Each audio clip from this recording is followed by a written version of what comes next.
The basement of the National Library had been off-limits for decades. But that night, the sound of footsteps echoed among the dusty shelves. Restorer Julia Mendez descended with her flashlight, guided by an anonymous note. Look for Archive 11. The shelves seemed endless, covered with forgotten documents. Each folder bore numbers crossed out in red ink. The atmosphere was thick. When she found the drawer marked with the number 11, her hands trembled. Inside was a single binder. The worn cover displayed the words, Confidential, 1954. Upon opening it, Julia found photographs burned at the edges, psychiatric reports, and a name repeated on several pages, Clara Valila. Clara had disappeared in 1954 during research on low-frequency sounds in psychiatric hospitals. Her last record stated that the voices had materialized. Julia felt a chill run down her spine. She took the file home, but that night she couldn't sleep. The cassette tape attached to the dossier caught her attention. When she played the old audio, strange sounds filled the room, indecipherable whispers and muffled screams. The next morning, the plants in the house were wilted. The wall clock was spinning backward. The phone rang, but when she answered, Julia only heard her own breathing, seconds before a child's laughter emerged from the other end. Determined to understand what had awakened, she returned to the library. The janitor refused to accompany her. What is buried there does not accept being unearthed, he murmured, locking the door after she entered.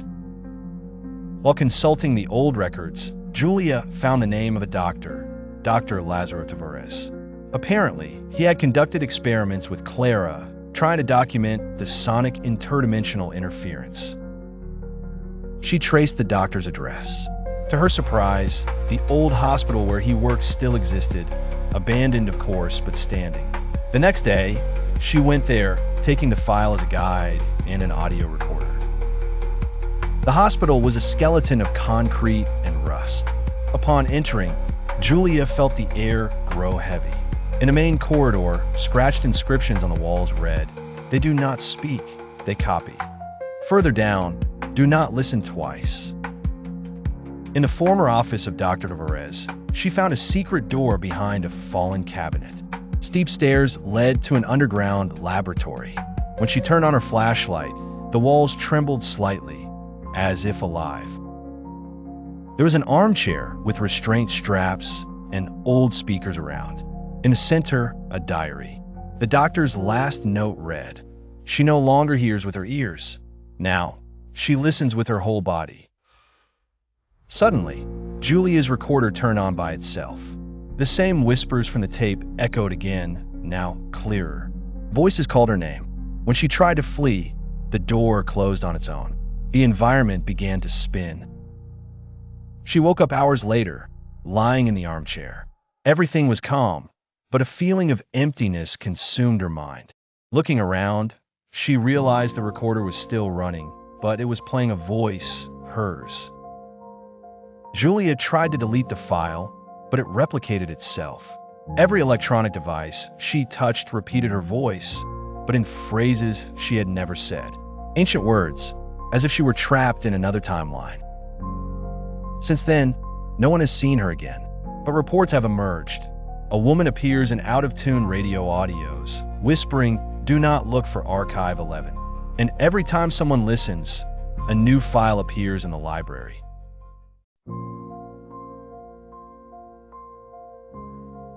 When Elisa inherited her grandparents' house, she knew something was wrong. The wood creaked with ancient laments, and at night, voices whispered from the upper floor, even though it was empty. The neighborhood avoided her.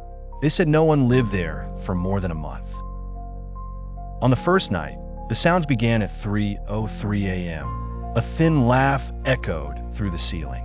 She tiptoed upstairs and found only dust and furniture covered with sheets. The air was cold, and the feeling of being watched suffocated her. She returned, trembling, to her room. Elisa ignored the first signs. She attributed them to childhood memories and the weight of grief. But when she woke up to dragging footsteps above her head, she could no longer pretend. The upper floor seemed to come alive as the clock passed midnight. Determined, she sprinkled coarse salt on the windows, lit candles, and prayed softly. In the tense silence, the voices intensified. Disconnected phrases, old names, and a direct whisper, "You have returned." Elisa felt her blood run cold. That voice knew her name. In the basement, she found a box with photos and letters. They were from her grandmother, but there were letters from another woman. She hears us from the ceiling, always lurking. She says the house is hers. The letters ended abruptly, as if someone had been interrupted. When she showed the letters to the oldest neighbor, she heard the truth. Your grandmother wasn't the only one. Before her, a woman named Ismenia lived there. She disappeared without a trace. Since then, the women of the house go mad or vanish. The next night, Elisa locked the doors, turned off the phone, and sat in silence. The wood creaked again. Someone was walking upstairs. But now, the footsteps were coming down. She held her breath. Each step creaked like a contained scream. The doorknob of the living room turned slowly. Nothing appeared, but a cold wind blew in her face. On the floor, wet footprints appeared out of nowhere, small like those of a child. And then came the whisper, "You will remember everything you did." Confused, Elisa rummaged through old documents. She discovered that, at 4 years old, she was taken from there after an undisclosed trauma. Her mind had blocked it out. But what if she wasn't just a victim of the house? What if something within her was connected to the entity? A shadow passed behind the curtain. Elisa screamed, but there was no one. She tried to leave, but the key to the front door had vanished. Trapped, she ran upstairs, where it all began. She needed to confront whatever lived there. In the room where she slept as a child, she found scratch marks on the wall. Counts. 1, 2, 3, up to 27. The last one was unfinished. On the floor, a dirty doll with its eyes torn out. Upon touching it, images flooded her mind like flashes. A woman screaming, fire, doors slamming, and she, a child, hiding inside the closet. Voices arguing, a shove. The sound of a body falling. And then silence.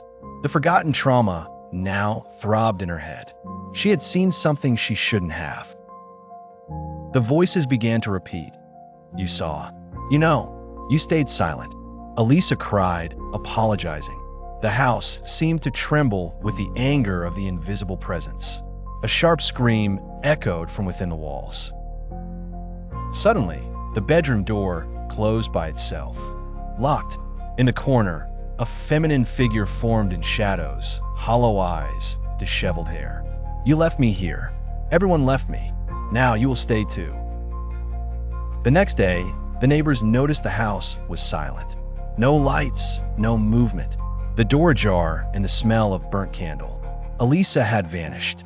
Upstairs, only the doll, now with stitched eyes. Every night, the house gains a new voice. If you stop in front of it at 3:03 a.m., you might hear them. They ask for help or revenge.